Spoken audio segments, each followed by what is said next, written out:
President Donald Trump and Chinese President Xi Jinping are having their second day of talks at this first summit for them here in Palm Beach, Florida. And this meeting now is happening against the backdrop of Trump's really unexpected military action against Syria.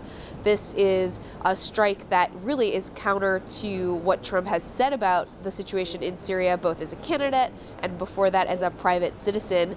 But his aides aren't shying away from the idea that this really sends a message to countries like China, particularly on the issue of North Korea, making clear that Trump is willing to act alone if he feels like something around the world is negatively affecting U.S. interests. And as it relates to China, that means that when he says the U.S. will act alone to try to stop North Korea's nuclear ambitions if China doesn't exert more economic pressure, he may actually follow through.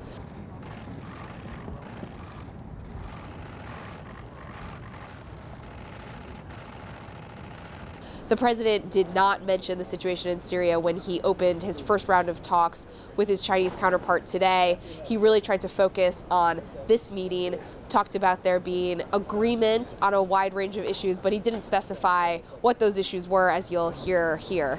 President Xi and all of his representatives have been really interesting to be with.